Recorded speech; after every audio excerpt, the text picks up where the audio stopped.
हाय दोस्तों। मैं advocate are के तिवारी स्वागत करता हूं आपके अपने यूट्यूब चैनल पर। आज हम बात करेंगे कि high value transaction income limit के बारे में। हम जान सकते हैं cash deposit in saving account. जो हमारा कैश डिपॉजिट हम करते हैं सेविंग अकाउंट में, तो वो 10 लाख से ज़्यादा नहीं होना चाहिए। Cash deposit in withdrawal from one more current account. जो करंट अकाउंट है, चाहे एक हो चाहे दो चार हो, किसी और अन्य बैंकों में हो, वो 50 लाख से ज़्यादा डिपॉजिट एंड विड्रॉल नहीं होना चाहिए। मतलब डिपॉजिट मतलब जमा करना और विड्रॉल मतलब निकालना।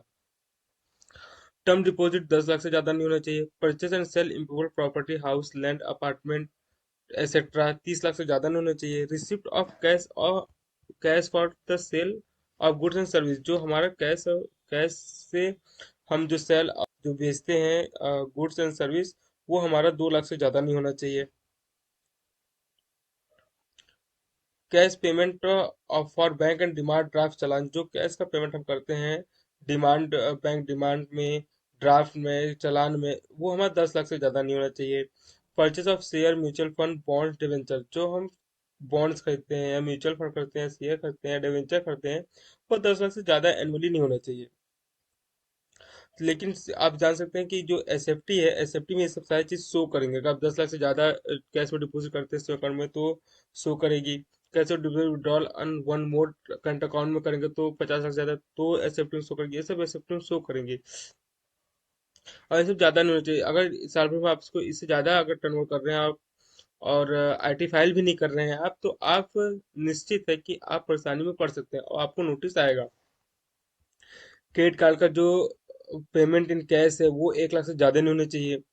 जी, ये क्रेडिट कार्ड का पेमेंट कैसे आजकल देख रहे हैं हम कि जो जिनका क्रेडिट कार्ड है, वो कम अपना पेमेंट कर रहे हैं, लेकिन कैशबैक के चक्कर में अनदर पर्सन का, ये मतलब और लोगों का, वो अपने ही क्रेडिट कार्ड से पेमेंट कर दे रहे हैं।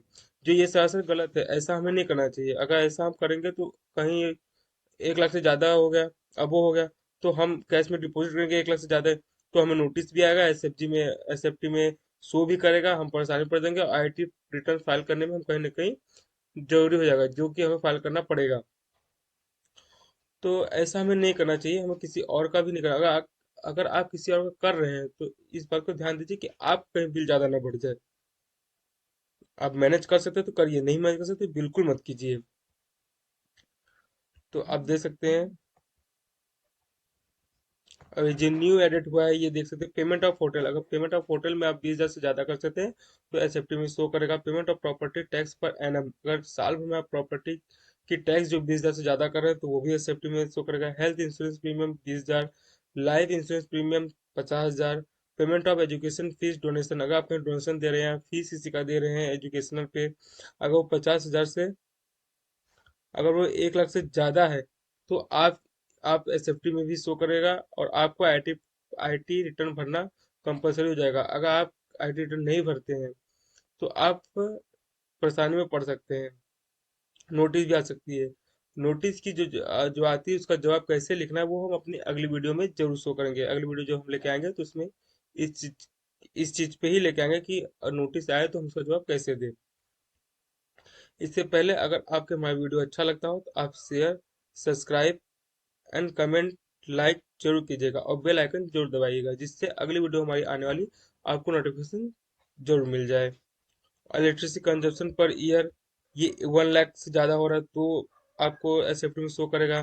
Purchase of jewellery with goods and painting, marble वगैरह, एक्सेट्रा वगैरह जो भी है, आप 1 लाख से ज़्यादा अगर पेमेंट कर रहे हैं कैश में, तो एसएफटी में शो करेगा। Share transaction, demat account, bank account, इसमें कितना भी आप कर सकते हैं, कोई दिक्कत नहीं है, लेकिन एसएफटी में शो तो करता ही है। क्योंकि जो डीमैट अकाउंट में है ना, वो आप अगर शेयर जो भी खरीदते हैं, तो वो 100 रुपये का भी अगर आप शेयर खरीदे हैं, तो वो ऑटोमेटिकली वो शो करेगा। Domestic class, air travel, foreign travel, तो वो उसमें भी कितना भी आप कर सकते हैं, उसका कोई दिक्कत नहीं है। इसका कोई लिमिट नहीं दिया हुआ है। Deposit credit non current account 25 lakh रुपया, deposit credit and current account 50 lakh रुपया। एंड जो अदर में है, उस पे हम बात करते हैं। Other action by government, other limit added to enforce IT filing, provision for the deduction collection for tax and higher rates on non-filter of tax returns, provision for making tax return compulsory for taxpayer. Whose bank transaction about 30 lakh rupees. तो जो 30 lakh rupees अगर transaction आप कर रहे हैं तो आपको IT return file करना जरूरी है। कहने का मतलब ये है कि अगर आप इन सब लिमिट से अपर जाते हैं, अब हो जाते हैं, तो आपको आईटी रिटर्न फाइल करना कंपलसरी हो जाता है। अगर आप आईटी रिटर्न तब पर भी नहीं फाइल करते हैं तो आपको दिक्कत या परेशानियां आ सकती हैं। आपको नोटिस भी आ जाता है। नोटिस में हमें ये जरूर दिखाना पड़ेगा कि हमारे ये हमने ये कैसे कैश में पेमेंट किया है, उसका प्रूफ देना पड़ेगा। अगर आपका प्रूफ नहीं रहेगा तो आप परेशानी में पड़ेंगे, डेफिनेटली पड़ेंगे। और प्रोफेशनल बिजनेस हैविंग टर्नओवर जो 50 लाख से अगर ऊपर टर्नओवर है तो उनको आईटी रिटर्न भरना कंपलसरी है। Allows payment of rent about 40,000 rupees per month, अगर 40,000 रुपीज पर मंथ आ रहा है तो आपको आईटी रिटर्न भरना जरूरी है। तो जहां तक हम समझ पा रहे हैं कि अगर इसमें अगर इन सब लिमिट को आप क्रॉस कर रहे हैं, अब वो हो रहे हैं, तो आपको आईटी रिटर्न भरना जरूरी है, क्योंकि इससे साफ साफ होता है कि आप अच्छा खासा कमा रहे हैं। जो भी अगर ये लिमिट पार करेंगे तो अच्छा खासा आप कमा रहे हैं। और आप आईटी रिटर्न भर नहीं रहे हैं, मतलब आप टैक्स की चोरी कर रहे हैं।